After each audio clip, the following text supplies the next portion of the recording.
కేటీఆర్కి లేటెస్ట్గా కొద్దిసేపటి క్రితం రేవంత్ రెడ్డి ఒక సవాల్ విసిరారు, విందాం. ఇంకొక ఆయన అంటాడు 6 నెలలు కూడా ఉండదని. నేను చెప్పదలుచుకున్న సన్నాసులను ఎవడైనా 3 నెలలో 6 నెలలో ఈ ప్రభుత్వం ఉండదు అని గ్రామాలకు వచ్చే మా కార్యకర్తలు వాళ్ళని పట్టుకొని యాప చెట్టు కట్టేసి లాగుల తొండలు ఇడ్చి కొడతారని చెప్పి నేను ఈ సందర్భంగా చెప్పదలుచుకున్నా. ఆ సన్నాసుడు అంటుండు ఎన్నికల కంటే ముందు రేవంత్ రెడ్డి పేరు చెప్తే 3 సీట్లు రాకపోతుండే అని. ఆ సొల్లు వాగుడు వాగే కేటీఆర్ నేను సవాలు విసురుతున్నా. బిడ్డ ఇయ్యాల నేనే ముఖ్యమంత్రి, నేనే పిసిసి ప్రెసిడెంట్ను. రేపు రాబోయే పార్లమెంట్ ఎన్నికల్లో నేను సవాలు విసురుతున్నా.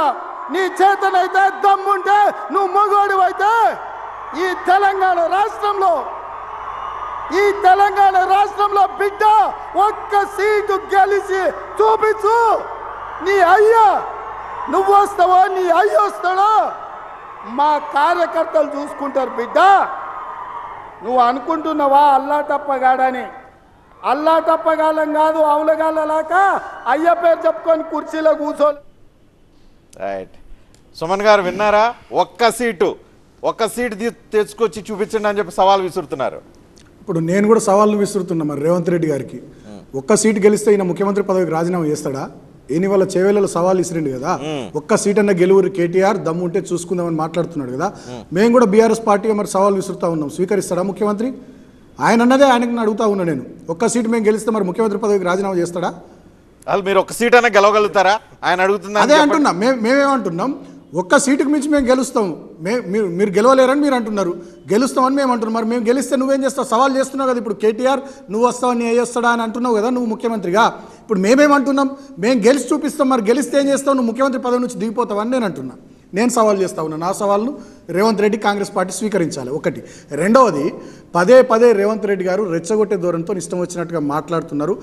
విషయాన్ని అంతా డైవర్ట్ చేస్తూ ఉన్నారు. తెలంగాణలో వారిచ్చిన 6 గ్యారంటీలు, దాంట్లో 13 హామీలు, మొత్తం 420. అదే అంటున్నా, ఆ 2 గ్యారంటీలు ఎన్నికల ముందు ప్రతి ఇంటికి గ్యాస్ సిలిండర్ అన్నారు. ఇవాళ ప్రతి ఇంటికి గ్యాస్ సిలిండర్ ఇస్తారా? 500కు ఎన్ని ఇళ్ళని కట్టి చేస్తారో అది చూద్దాం. First point. రెండో పాయింట్, ఇవాళ వాళ్ళు ఇంప్లిమెంట్ చేస్తున్నటువంటి ఈ స్కీమ్స్లో ఏమేమి కోరికలు పెడతారు? 200 యూనిట్ల కరెంట్ అందరికి ఇస్తారా? ఏమన్నా రకరకాల కండిషన్స్ పెట్టి కొన్ని ఇళ్ళని కట్టి చేస్తారా? అది చూద్దాం. ఇవాళని అనౌన్స్ చేశారు కదా అమలు చేస్తున్నామని. అమల్లో భాగంగా తెలుస్తుంది కదా. ఇవాళ మార్చి 7వ తారీఖు దగ్గరికి రాబోతా ఉంది. మిగతా 2 గ్యారంటీల సంగతి ఏంది? అదేవిధంగా వాళ్ళు ఇచ్చిన మాటలేంది? మొదటి క్యాబినెట్లోనే మెగా డిఎస్ అన్నారు. డిసెంబర్ 9 తర్వాత ఇంద్రమ రాజ్యంలో 2 లక్షల రుణమాఫీ అన్నారు. వాళ్ళు ఇచ్చినటువంటి హామీలు 4,000 పెన్షన్ ఎటువైంది? ప్రతి మహిళకు 2,500 ఎటువైంది? ఇవాళ ఆటో డ్రైవర్ల ఆర్తనాదాలు ఏంది? 30 మంది ఆటో డ్రైవర్లు ఆత్మహత్యలు చేసుకున్నారు. అన్నదాతలు ఆత్మహత్యలు చేసుకుంటున్నారు. బోర్లు ఎండిపోతున్నాయి, పొలాలు ఎండిపోతున్నాయి, నీళ్లు లేవు, కరెంటు కష్టాలు. ఇవాళ విద్యుత్ అధికారులు రైతులను రోడ్డెక్కితే తిడతా ఉన్నారు. ఇటువంటి పరిస్థితుల్లో రాష్ట్రంలో ఉన్న సమస్యలు పట్టించుకోకుండా ఈ సవాలు విసరడం, రెచ్చగొట్టడం, ప్రజానీకం యొక్క దృష్టిని మరల్చడం, కనుగోలు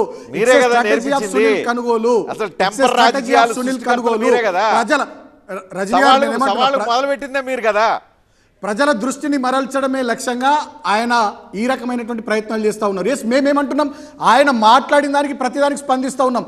మేడిగడ్డకు మీరు రావాలన్నాడు, మేము 1వ తారీఖు నాడు పోతున్నాం. ఇవాళ కృష్ణా జలాలను మీరు అప్పయ్యే ప్రయత్నం చేసిరన్నారు, మేము అప్పయ్యే ప్రయత్నం చేయలే. ఇగో నీకు చేతనైతే నీ అధికారులు లేఖలు రాసిరు రాహుల్ బొజ్జా అని చెప్పి 2 లెటర్లు తీసి అసెంబ్లీలో బయట పెట్టినాం. అంటే ప్రతిదీ తప్పు ఆయన చేస్తున్నాడు, మా మీద నిందలు నెట్టేసే ప్రయత్నం చేస్తున్న క్రమంలో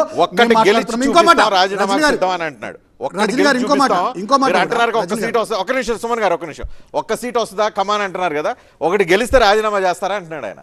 అంటే ఫస్ట్ అయితే ఎందుకంటే సరే సుమన్ గారు ఎందుకంటే ఒక సీట్కి అయితే ఒప్పుకున్నాడు, మేము ఒక సీట్ గెలుస్తాం ఈ రాష్ట్రంలో. మేము అదే చెప్తున్నాం అంటున్నాం. ఒక సీట్కి అయితే వచ్చిరాలు లేదు, ఒక ఇప్పుడు 17 సీట్లకి ఒక సీట్ వచ్చేసి రాలండి. 17 సీట్లకి ఒక సీట్ వచ్చేసిండ్రు. ఆ ఒక్క సీట్ సంగతి కూడా చూస్తాం అనేది ఛాలెంజ్ చేసిండు ఇవాళ. అంతే, ఇలా ఖచ్చితంగా ఛాలెంజ్ చేసిండు కదా. ఒకరు సరే ఇంకా కేటీఆర్నో కేసీఆర్నో ఛాలెంజ్ చేయమని తప్పేం. ఇప్పుడు రాజకీయాల్లో ఛాలెంజ్ చేసిండు, ఒక ముఖ్యమంత్రి స్థాయిలో ఛాలెంజ్ చేసిండు. ఒకవేళ మీరు కూడా ఛాలెంజ్ చేయదలుచుకుంటే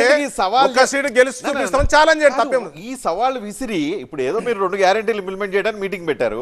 అదేదో చెప్పుకునేది చెప్పండి, మేము అన్ని గ్యారెంటీలు ఇంప్లిమెంట్ చేస్తున్నాం, రేపు నుంచి మేము మా ఎలక్షన్ మేనిఫెస్టో లేకపోతే హామీలు అన్ని అమలు అనేది క్లియర్ అయిపోయిందని చెప్పుకోండి. ఈ సవాల్ కార్యక్రమం ఏంటి?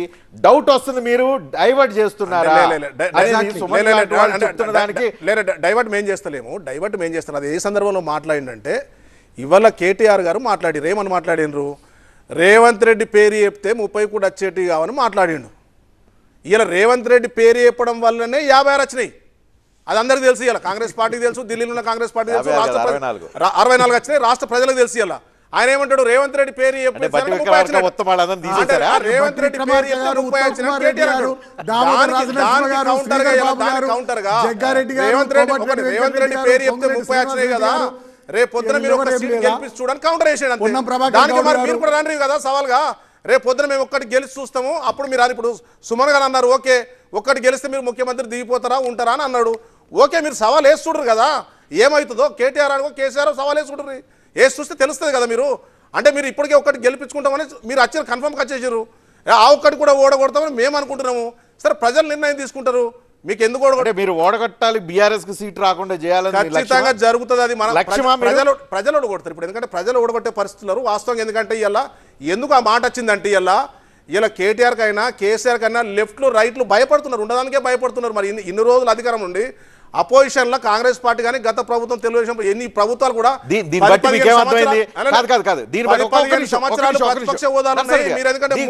ఏమర్థమైంది? రాష్ట్రంలో కానీ దేశంలో కానీ సమాజంలో అవకాశవాదులు ఉంటారు. అధికారం ఉన్నప్పుడు బాగా పక్కన చేరతారు, అధికారం పోయిన తర్వాత మొత్తం పోతారు. ఇది మీరు కూడా గుర్తుపెట్టుకోండి. మీకు కూడా వర్తిస్తుంది, మీ పార్టీకి కూడా వర్తిస్తుంది. నేర్పిన విద్య వాళ్ళకి వస్తుంది, మీ పార్టీకి కూడా వర్తిస్తుంది. ఎక్కడి నుంచి స్టార్ట్ అయితే అక్కడికి వచ్చి ఆగుతాము, ఎక్కడి నుంచి స్టార్ట్ అయితే అక్కడి నుంచి ఆగుతాము. మీరు అక్కడి నుంచి స్టార్ట్ అయ్యారు కాబట్టి అనుభవిస్తున్నారు. ఇలా మీరు కర్మాది అంతే, కర్మ సిద్ధాంతం అన్నట్టు అనుభవిస్తున్నారు. ఇలా ఎందుకు అనుభవిస్తున్నారు? కర్మ సిద్ధాంతం ఎందుకంటే అన్ని పార్టీలు వేసారు కాబట్టి, ప్రజలు చూపించారు కాబట్టి కర్మ సిద్ధాంతం మనం ఎక్కడి నుంచి మొదలైనామో అక్కడికి వచ్చింది. ఇలా అర్థం చేసుకున్నారా అంటున్నా. Please let me allow to speak. నన్ను కొంచెం మాట్లాడియండి. నేనేమో స్టూడియోలో లేను, మన నర్సన్న మొత్తం అక్కడనే ఉండి అన్ని విషయాలు మాట్లాడుతున్నారు. నన్ను కూడా చెప్పనియండి. నేనేమంటున్నా, రేవంత్ రెడ్డి గారు వేసిన సవాలు ఒక్క సీటు కూడా మీకు రాదని వారు అంటున్నారు. మరి ఒక్క సీట్ వస్తే మీరు రాజీనామా చేస్తారా అని నేనన్నా. ఒక్క సీటు కాదు, డబల్ డిజిట్ వస్తుంది. తెలంగాణలో బీఆర్ఎస్ 10 సీట్లకు పైగా డబల్ డిజిట్ ఒకటి. రెండో కాంగ్రెస్ కి ఏం సవాల్ చేస్తారు? డబల్ డిజిట్ తెచ్చుకుంటామని కాంగ్రెస్ కి ఎలా సవాల్ చేస్తారు? మాట్లాడమండి. 1000% ఇప్పుడు ఒక నిమిషం ఉండండి. ఇప్పుడు నేను ఏమంటున్నా క్లియర్ చెప్తాను. ఒక్క సీట్ కూడా మీకు రాదని రేవంత్ రెడ్డి అంటున్నాడు కదా. ఒక్క సీట్ కాదు, డబుల్ డిజిట్ వస్తుంది. మరి ఒక్క సీట్ దాటితే మీరు మీ ముఖ్యమంత్రి పదవికి రాజీనామా చేస్తారని రేవంత్ అంటున్నా. మీరేమంటున్నారు? ఛాలెంజ్ చేస్తారా? రమ్మనండి కేసీఆర్ నో కేటీఆర్ నో రమ్మనండి. 1000% వాళ్ళ స్థాయిలో మీకు ఆ శక్తి ఉంటే, ధైర్యం ఉంటే, కాన్ఫిడెన్స్ ఉంటే మీరు ఆ ఛాలెంజ్. నర్సారెడ్డి గారు నా మాట వినండి, నన్ను మాట్లాడియండి. ముఖ్యమంత్రి గారు ఇవాళ అక్కడ చేవేల సభలో ఏం మాట్లాడారు? మీకు ఒక్క సీట్ కూడా రాదన్నారు. మరి ఒక్క సీట్ మించి వస్తే మీరు రాజీనామా చేస్తారని నేను అంటున్నా. At the same time I have that confidence. మేము 10 సీట్లకు పైగా సాధిస్తామని చెప్పి నేను చెప్తా ఉన్నా. నెంబర్ 1. నెంబర్ 2, వారు పదే నర్సారెడ్డి గారు మాట్లాడుతూ కేటీఆర్ గారు రేవంత్ రెడ్డి ముఖ్యమంత్రి అయితే 30 సీట్లు కూడా రావని కేటీఆర్ గారు అన్నారు అని చెప్పి. డెఫినెట్గా మీరు ముఖ్యమంత్రి అభ్యర్థిగా మొదలు రేవంత్ రెడ్డి గారిని ప్రకటించలే. మీరు ప్రకటించి ఎన్నికలకు పోయి ఉంటే డెఫినెట్గా అది వేరే రకంగా ఉంటుంది అనే ధోరణిలో కేటీఆర్ గారు మాట్లాడారు. ఫ్రెష్ సవాల్ ఇప్పుడు చేసుకోవచ్చు కదా. ఇప్పుడు ముఖ్యమంత్రి ఆయనే, ప్రజలకు అందరికీ తెలుసు. ఆయన చెప్తున్నారు కదా, నేనే ప్రెసిడెంట్, నేనే ముఖ్యమంత్రి, నేనే సవాల్ విసురుతున్నా అంటుంటారు. చెప్తున్నాం కదా. నేనేమంటున్నా రజనీ గారు, నేనేమంటున్నా ఒక్క సీట్ కూడా రాదంటుండు కదా. ఒక్క సీటుకు మించి వస్తే రాజీనామా చేస్తారని కేటీఆర్ తో చెప్పించాలంట. మీరు మాట్లాడండి కదా.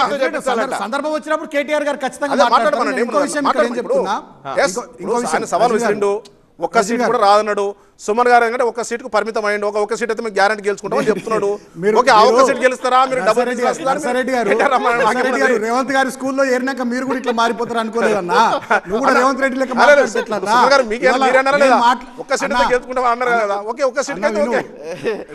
పాత స్కూలే. రేవంత్ రెడ్డి నర్సరెడ్డి అంతా తెలుగుదేశం స్కూల్. ఇది పాత స్కూలే. మంచి పాయింట్ చెప్పారు. ఇక్కడ వీరు కర్మ సిద్ధాంతం చెప్పారు మా నర్సరెడ్డి అని. ఇక్కడ కూడా నేను ఒక విషయం చెప్పాలి. కర్మ సిద్ధాంతం గతంలో వీళ్ళు చేసిరు కాబట్టి వీళ్ళు మేము చేస్తున్నామని. నేను ఒకటే మాట చెప్తున్నా, ఆనాడు మేము 63 సీట్లతో గెలిచిన తర్వాత ఓటుకు నోటు వ్యవహారంలో మా ఎమ్మెల్యేలను కొనుగోలు చేయాలనే ప్రయత్నం ఇదే రేవంత్ రెడ్డి గారు తెలుగుదేశం పార్టీలో ఉండి చేస్తే, ఇక్కడి ప్రభుత్వాన్ని పడగొట్టాలని కుట్ర చేస్తే ఆనాడు రాజకీయ పునరేకీకరణ అందరినీ తీసుకున్నాం. అందరినీ కాదు. ఇంకొకటి రెండో విషయం రెండో 80 విషయం సీట్లప్పుడు ఎందుకు రెండో వేసారు విషయం అంటున్నా? రెండోసారి వినండి చెప్తా, అది కూడా చెప్తా, తొందరపడకండి. నేను అన్ని మాట్లాడతాను, నేను అట్లేం వీపు చూపించి పారిపోయే టైపు కాదు, నేను గట్టిగా ఉంటా కూడా. నేనేమంటున్నా, నర్సారెడ్డి గారు రెండో సందర్భంలో కూడా మాకు 88 సీట్లు ప్రభుత్వం అధికారంలోకి రావడానికి ప్రజలు అవకాశం ఇచ్చినటువంటి సందర్భంలో ఆనాడు సింగిల్గా మీ కాంగ్రెస్ పార్టీ నుంచి ఒక్క ఎమ్మెల్యేనో 2 ఎమ్మెల్యేలు రాలే, మొత్తం కాంగ్రెస్ లెజిస్లేచర్ పార్టీ వాళ్ళంతా ఎమ్మెల్యేలు మాట్లాడుకొని స్పీకర్ గారికి లేఖ ఇచ్చి మా పార్టీలో విలీనమైన ఒక్క ఎమ్మెల్యే 2 ఎమ్మెల్యేలు రాలే. ఆనాడైనా ఈనాడైనా వీఆర్ వెరీ క్లియర్. కానీ ఇప్పుడు మీరు చేస్తున్నది ఏంది? క్లియర్ గా మ్యాండేట్ ఇచ్చారు. నేను ఇంకో మాట కూడా చెప్తున్నా, రజనీ గారు ఇప్పుడు ఇంకో మాట కూడా చెప్తున్నా, కాక నర్సారెడ్డి గారు ఇప్పుడు ఇంకో మాట కూడా చెప్తున్నా. మీరేదో మేము 6 నెలల్లో మీరు పోవాలి, 2 నెలల్లో మీరు పోవాలని మేము అనుకుంటలే, మీరు 5 ఏళ్ళు ఉండాలని కోరుకుంటున్నాం మేము. మీరు 5 ఏళ్ళు ఉండాలి, ప్రజలకు ఎన్ని మాటలు ఇచ్చిరో, ఎన్ని హామీలు ఇచ్చిరో అన్ని మీరు నెరవేర్చే ప్రయత్నం చేయాలి.